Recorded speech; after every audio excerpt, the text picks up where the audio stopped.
Picture this moment. It's May 29th, 1453. You're a Byzantine soldier standing on the ancient walls of Constantinople. These walls have protected this city for over 1,000 years. They've never been breached. Persians tried, Arabs tried, Crusaders tried. Everyone failed. Below you, camped outside the walls, is a 21-year-old Ottoman sultan named Mehmed. He's been bombarding your walls for 53 days with cannons so massive they have to be built on site because they can't be moved. His army is 80,000 strong. Yours? Maybe 7,000 defenders holding the greatest city in Christendom. Your emperor, Constantine XIII, is walking the walls in full armor, inspiring the troops. He's told you these walls are impregnable. God protects this city. Rome fell, but Constantinople has stood for 123 years. You believe him. You have to. Then, at dawn, you hear it. A sound that's never been heard before. The massive cannon, the basilica, fires. The ball is half a ton of bronze. It hits the wall below you, and for the first time in over a millennium, the Theodosian walls crack. By sunset, Constantinople falls. The Byzantine Empire, the last remnant of Rome, dies, and the Ottoman Empire is born as a superpower. But here's what's incredible. That 21-year-old sultan, his empire will last for 600 years. It will span 3 continents. It will rule over 15 million square miles at its peak. It will become so powerful that Europe will tremble at the mention of its name. And then, in the early 20th century, it will collapse so completely that people will call it the sick man of Europe. This is the story of how the Ottomans built an empire that ruled longer than Rome. And why, despite centuries of dominance, it all came crashing down. And the secret to their success? It wasn't what you think.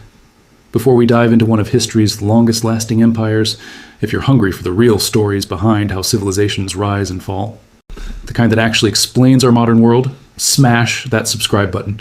Drop a comment telling me where you're watching from. It's incredible we're exploring these empires together from every corner of the globe. Now, here's what most people get wrong about the Ottoman Empire. They think it was just another Islamic caliphate. It wasn't. The Ottomans were different. They were strategic geniuses who figured out how to rule a multi-ethnic, multi-religious empire for 6 centuries. They controlled the crossroads between Europe, Asia, and Africa. They ruled over Muslims, Christians, and Jews, Turks, Arabs, Greeks, Armenians, Serbs, Bulgarians. At their peak, 1 in 4 people in the Mediterranean world lived under Ottoman rule. But it all started in the most unlikely place, a tiny principality in Anatolia that nobody took seriously, until they conquered the world. The year is 1299. The Mongols have just devastated the Middle East. The Islamic world is fractured. The Byzantine Empire is a shadow of its former glory, controlling little more than Constantinople and some Greek territories. In this chaos, a Turkish tribal leader named Osman declares independence in northwestern Anatolia, modern-day Turkey. His territory is tiny, maybe a few thousand square miles. He's surrounded by stronger neighbors. Everyone expects this little principality to be swallowed up. But Osman has a vision, and more importantly, his descendants have a strategy. The early Ottomans, named after Osman, do something brilliant. They don't fight everyone at once. They expand slowly, methodically. They absorb neighboring Turkish principalities through marriage, diplomacy, and only when necessary, conquest. But their real genius is in how they treat conquered peoples. Most empires force conversion, force assimilation. The Ottomans do the opposite. They create a system called the millet. Different religious and ethnic communities, Christians, Jews, Arabs, Greeks, are allowed to govern themselves. Their own laws, their own courts, their own leaders. As long as you pay taxes and don't rebel, the Ottomans leave you alone. This is revolutionary. It turns potential enemies into stakeholders. Christian communities often prefer Ottoman rule to the Catholic powers in Europe. Jewish refugees fleeing the Spanish Inquisition flee to the Ottoman Empire because it's safer. But the Ottomans have another secret weapon, the Janissaries. Here's something that sounds insane. The Ottomans take Christian boys from conquered territories, usually the Balkans, and forcibly convert them to Islam and train them as elite soldiers. It sounds brutal. It is. But here's the genius. These boys have no family ties to Turkish nobility, no tribal loyalties. Their only loyalty is to the Sultan who raised them. The Janissaries become the most feared infantry in the world. Disciplined, professional, fanatical in their devotion. They use gunpowder weapons before most European armies. They fight in formation with muskets and cannons, and they answer only to the Sultan. By the late 1300s, the Ottomans are expanding into the Balkans. They win a crushing victory at the Battle of Kosovo in 1389, breaking Serbian power. They push into Greece, Bulgaria, Albania. Constantinople is surrounded. The Byzantine Empire is reduced to just the capital city and a few islands.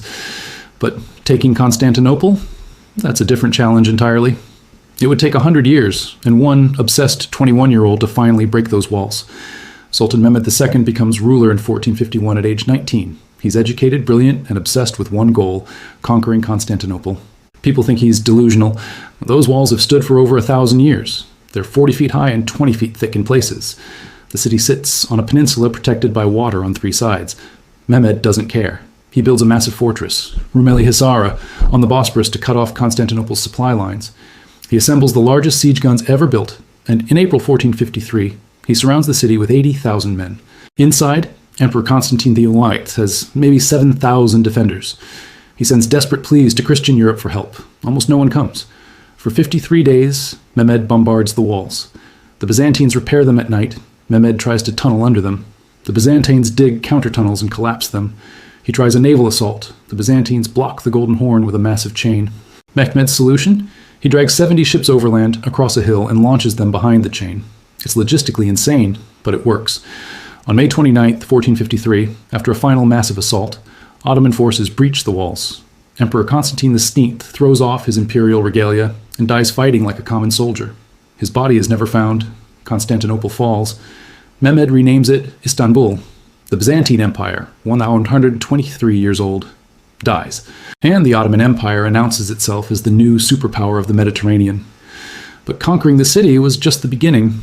What came next would terrify Europe for centuries. The Ottoman Empire reaches its peak under Sultan Suleiman I, who rules from 1520 to 1566. Europeans call him the Magnificent. His own people call him the Lawgiver. Both names fit.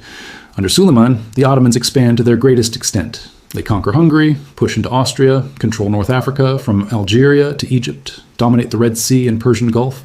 At its peak, the Ottoman Empire controls southeastern Europe, the Balkans, the Middle East, from Iraq to Egypt, North Africa, from Algeria to the Arabian Peninsula. Over 15 million square miles, more than 35 million people. But Suleiman isn't just a conqueror. He's a lawmaker, a patron of the arts, a builder.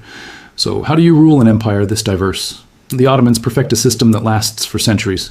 The Sultan, absolute ruler but not arbitrary, bound by Islamic law and tradition.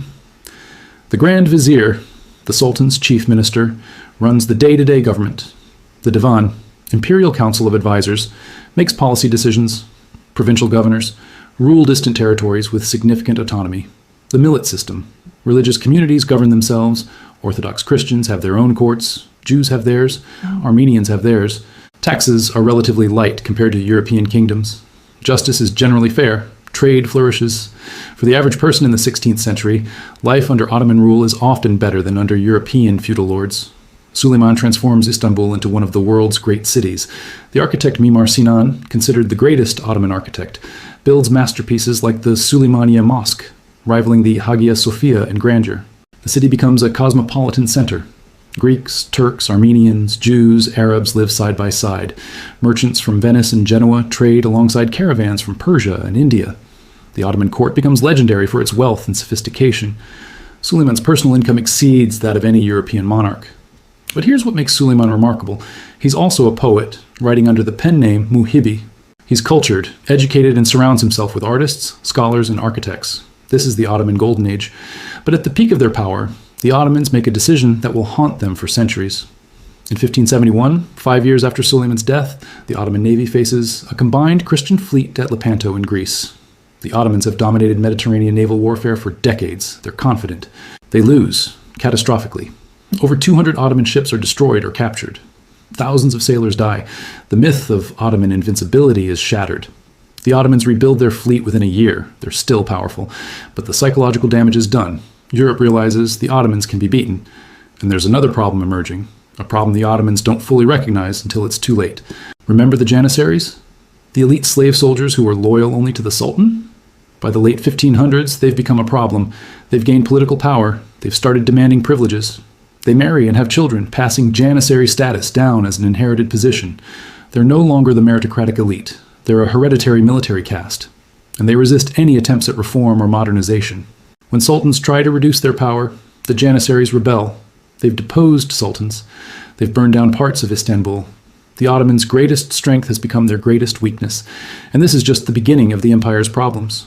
By 1600, the Ottoman Empire stops expanding. They've hit their geographic limits. They can't push further into Europe. They can't conquer Persia. They can't effectively control all of North Africa. And here's where the empire makes a fatal mistake. They stop innovating. While Europe enters the scientific revolution, the Ottomans rely on traditional methods. While European armies modernize with new tactics and weapons, the Ottomans stick with what worked in the 1500s. The printing press, invented in Europe in the 1450s, is banned in the Ottoman Empire for printing in Turkish or Arabic until 1729. That's nearly 300 years of lost knowledge transfer. Why? Religious conservatives fear it will spread dangerous ideas. The Guild of Scribes, who copy books by hand, lobbies against it to protect their jobs. This resistance to change will doom the empire. In 1683, the Ottomans make one last attempt to expand into Europe. A massive army of 150,000 men marches to Vienna and lays siege to the city. If Vienna falls, the road to Germany is open. Europe might fall under Ottoman control. But the siege fails. A combined Polish-Austrian army led by King John III Sobieski defeats the Ottoman forces decisively. The Ottomans retreat. And for the first time, they're forced to sign a peace treaty, the Treaty of Karlowitz in 1699, where they lose territory. Hungary is gone. Parts of the Balkans are gone. The tide has permanently turned.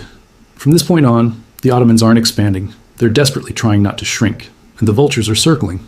While the Ottomans stagnate, Europe explodes with innovation. The scientific revolution, the Enlightenment, the Industrial Revolution. European armies modernize with better weapons, better tactics, better logistics. European economies grow exponentially. Banking systems, stock markets, global trade networks. By the 1700s, the balance of power has shifted. Russia, Austria, and France are all stronger than the Ottomans. Britain's navy dominates the seas. The Ottomans try to reform.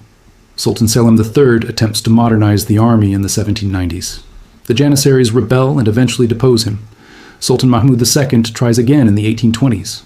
He abolishes the Janissaries entirely, massacring thousands in an event called the Auspicious Incident. It's necessary but brutal, and it's too late. The reforms come too slowly. In the mid-1800s, the Ottomans launch the Tanzimat reforms, modernization efforts to save the empire. They create a modern legal system, guarantee equal rights for all citizens regardless of religion, build railways and telegraphs, establish secular schools. But the reforms face resistance from religious conservatives who see them as abandoning Islamic tradition, and they face opposition from European powers who actually prefer a weak Ottoman Empire they can manipulate.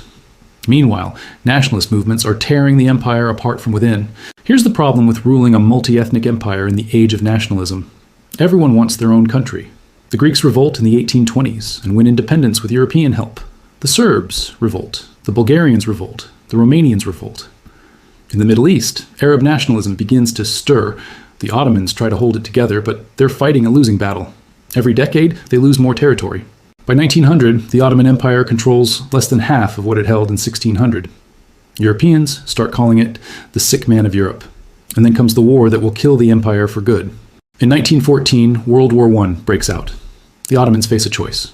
Join the Allies, Britain, France, Russia, or join the Central Powers, Germany, Austria, Hungary. They choose Germany. It's a catastrophic decision. The Ottomans fight on multiple fronts, against Russia in the Caucasus, against Britain in Mesopotamia and Palestine, against the Anzac forces at Gallipoli. At Gallipoli, the Ottomans win a defensive victory, inflicting heavy casualties on Allied forces. A young officer named Mustafa Kemal distinguishes himself. But everywhere else, they lose. The British take Baghdad, they take Jerusalem, they march into Damascus. Arab leaders, promised independence by the British, rebel against Ottoman rule. The famous Lawrence of Arabia helps coordinate the Arab revolt. By 1918, the Ottoman Empire is defeated, occupied, and partitioned. The Treaty of Sèvres in 1920 is designed to destroy the Ottoman Empire completely. Greece gets Western Anatolia. The Armenians get a state in Eastern Anatolia. The Kurds might get one too. The British and French carve up the Middle East. The Sultan, now powerless, signs the treaty. But the Turkish people don't accept it. And one man refuses to let his nation die.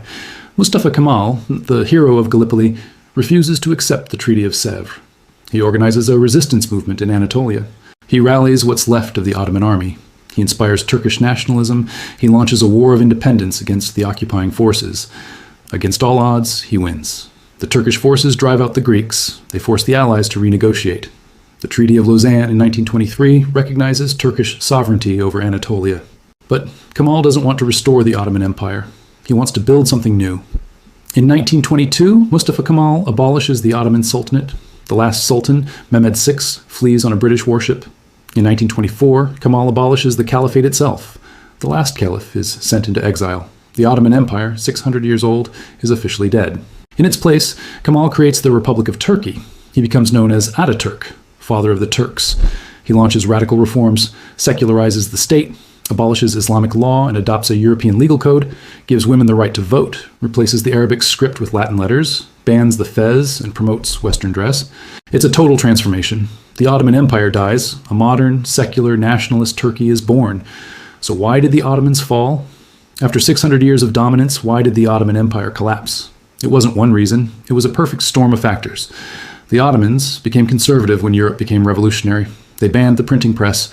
They resisted military reforms. They stuck with tactics from the 1500s while Europe modernized. While Europe developed capitalism, banking, and industrial production, the Ottoman economy remained largely agrarian and traditional. They couldn't compete economically. The elite military force that once made them unbeatable became an obstacle to reform. By the time they were eliminated, it was too late.